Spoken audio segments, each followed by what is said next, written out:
ये है टिंकू, जो अपने मुनफरिद और लंबे सींगों की वजह से पूरे जंगल में बहुत मशहूर था। टिंकू का अपना कोई नहीं था, वो बिल्कुल अकेला था। इसीलिए वो जंगल के हर जानवर को अपना समझता था। जब भी कोई बीमार पड़ जाता या किसी को कोई काम आन पड़ता तो सब के जहन में पहले टिंकू का ही नाम आता। टिंकू बहुत रहमदिल था और बहुत मेहनती भी।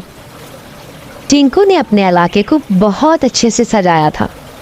वहाँ हर किस्म के घास, फूल, पेड़ मौजूद थे। टिंकू इस जगह पर काफ़ी अरसे से मौजूद था, इसीलिए इस जगह को टिंकू के इलाके के नाम से जाना जाता था। एक दिन टिंकू जब दरिया के किनारे पानी पीने के लिए गया तो उसने देखा कि वहाँ एक भैंस है जो कि खड़े होने की कोशिश करती है मगर फिर से गिर जाती है। टिंकू वो देखकर बहुत परेशान हुआ और वो इस भैंस के पास चला आया।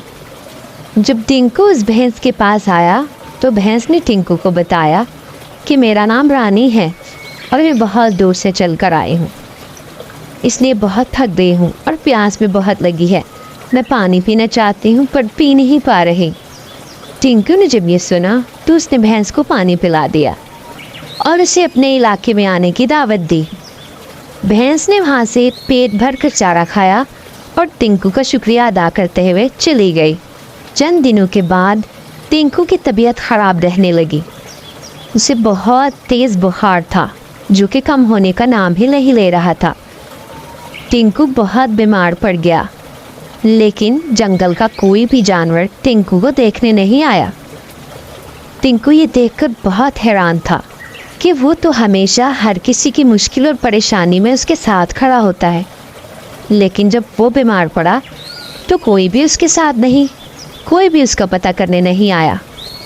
वो बहुत उदास और परेशान एक पेड़ के नीचे खड़ा ये सब सोच रहा था जब उसने देखा कि वही भैंस जिसको उसने पानी पिलाया था, रानी, वो आ रही है। रानी ने आकर टिंकू से कहा कि वो उसका हाल पूछने आई है।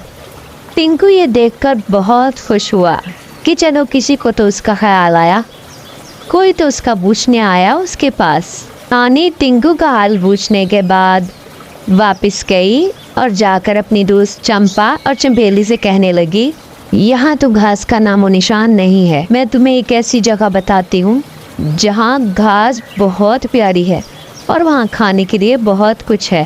हम लोग तो यहाँ ऐसे ही तरस रहे हैं और आजकल तो टिंकू भी बीमार है, तो बहाना अच्छा है। चलो आओ, तुम दोनों मेरे साथ चलो। टिंकू का हाल पूछते हैं और इसी बहाने वहाँ से खूब खा कर आएंगे। रानी ने अपनी दोस्तों को साथ लिया और टिंकू के इलाके में आ गई। चंपा टिंकू के पास आई और उसे कहने लगी कि मुझे तो जैसे ही रानी ने बताया कि तुम बीमार हो, मैं तो फ़ौरन ही रानी के साथ चली आई कि तुम्हारा हाल पूछती हूँ।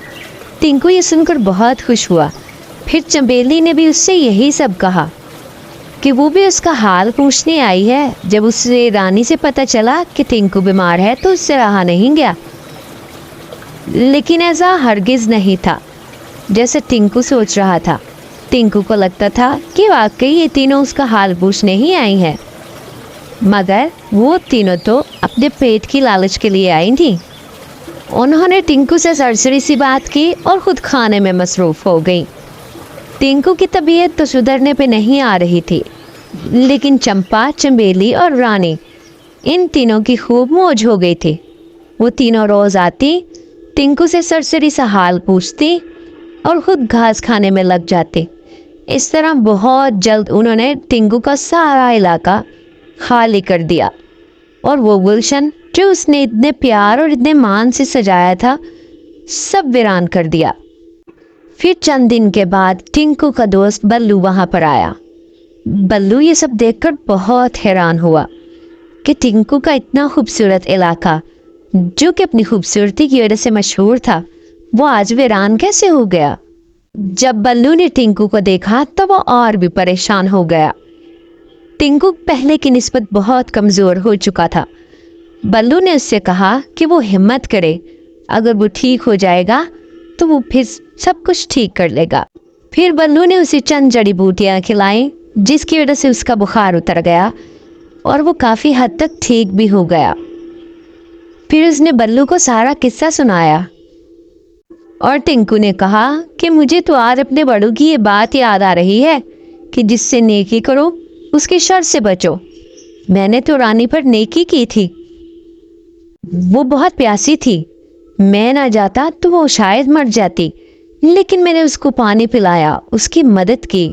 और उसने मेरे साथ क्या किया, मेरी बीमारी का फ़ायदा उठाया और मेरे सारे इलाके का सत्यानाश कर दिया। जो मेरे हिस्से की घास थी और खाना था सब खा गई और अपने दोस्तों को भी खिलाया। बल्लू ने जब ये सारी बातें सुनी तो उसने टिंकू को समझाया कि बड़े सिर्फ ये ही नहीं कहते थे कि जिससे नेकी करो उसके शर से बचो, बड़े तो ये भी कहा करते थे कि इतने मीठे ना बन जाओ कि दुनिया तुम्हें खा जाए और इतने कड़वे भी ना बनो कि दुनिया तुम्हें थूक दे। प्यारे बच्चों, इस कहानी से हमने सीखा कि हमें किसी से किसी किस्म की कोई उम्मीद नहीं लगानी चाहिए सिवाय अल्लाह के, क्योंकि हमारी उम्मीदें अल्लाह ही पूरी कर सकता है। और किसी को इतनी ही अहमियत देनी चाहिए जितनी का वो हकदार हो। अगर कहानी पसंद आई हो तो कमेंट सेक्शन में बताइएगा और हमारे चैनल को सब्सक्राइब कीजिएगा। शुक्रिया।